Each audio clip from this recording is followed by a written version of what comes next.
On va commencer avec la santé au travail. Sandrine Weiss, bonjour. Bonjour. Le prix du paquet de cigarettes a augmenté cette semaine. Peut-être pour certains salariés fumeurs, c'est le moment de prendre des bonnes résolutions.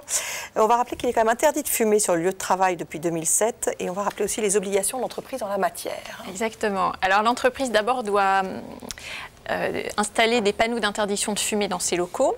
Elle peut, mais ça ce n'est pas obligatoire, prévoir des fumoirs. Alors si elle le fait, là elle doit respecter des conditions très strictes de superficie et de ventilation. Comme c'est coûteux et compliqué, finalement seulement 3% des entreprises en sont équipées. Et puis surtout, elle doit s'assurer que la loi est bien respectée, autrement dit que ni les salariés ni les visiteurs ne fument dans ces locaux. Sinon, c'est l'amende.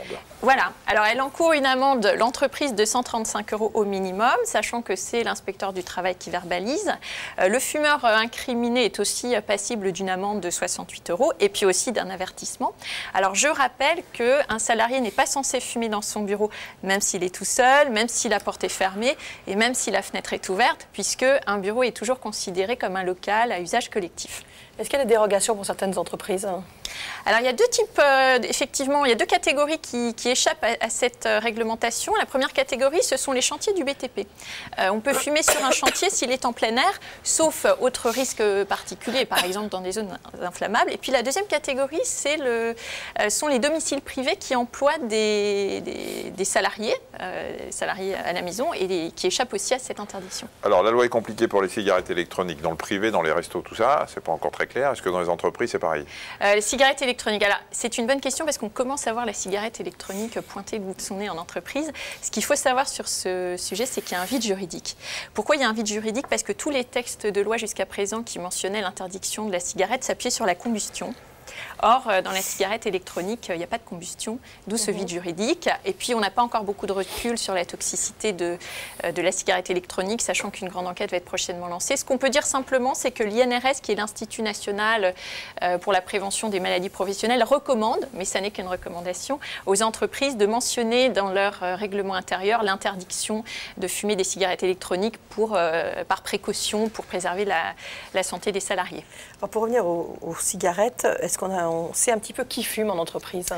Alors on sait plusieurs choses. Par exemple, plus on grimpe dans la hiérarchie, moins on fume. Par exemple, chez les cadres, 21% de fumeurs, chez les ouvriers, 33% de fumeurs.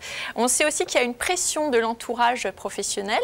C'est pour ça notamment que les agriculteurs comptent très peu de fumeurs en leur sein, puisqu'ils sont seuls et n'ont pas de collègues fumeurs. Et puis ce qu'on sait aussi, c'est que quand on a un chef qui fume, on a plus de chances de fumer. Tout ça, ce sont les résultats de la dernière grande enquête sur le tabac au travail qui avait été menée en 2009 par le CSA. C'est comme les parents et les enfants. Finalement, quand on a les parents qui fument, on a plus tendance à fumer.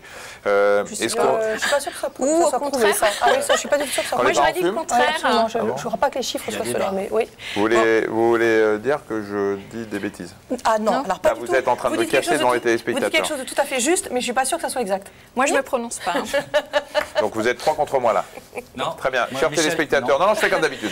Téléspectateurs, si vous avez des notions sur... Il y a des chiffres, il faudrait. Moi, je ne les ai pas, les statistiques. Attendez, vous me laissez m'exprimer auprès des téléspectateurs qui vont venir en aide à moi-même. Donc si vous avez des chiffres prouvant que quand on est enfant de parents fumeurs, on a plus tendance à fumer, vous avez compris que ça m'arrangerait. Voilà.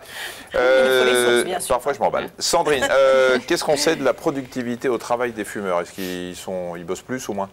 Alors, on sait au moins deux choses, toujours en rapport avec cette enquête que je citais. La première, c'est qu'ils présentent 2 fois plus d'arrêts de travail que les non-fumeurs.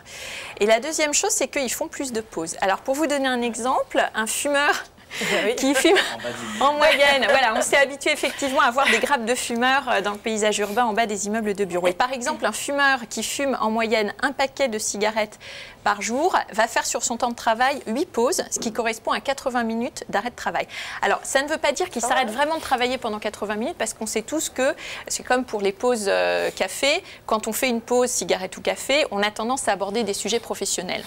Mais le fait est que pendant 80 minutes, cette personne n'est pas à son poste de travail. Il ne faudrait pas venir voir les pauses café chez nous, parce que les sujets professionnels... Et alors justement, est-ce que l'employeur peut réglementer un petit peu ces pauses ? Bien sûr, en fait, les salariés ne sont pas censés faire des pauses à leur convenance. Il existe des réglementations dans le cadre des accords sur le temps de travail. Alors, par exemple, dans l'industrie, ces temps de pause sont très réglementés, à la fois sur la durée et à la fois sur les plages horaires pendant lesquelles on peut les prendre.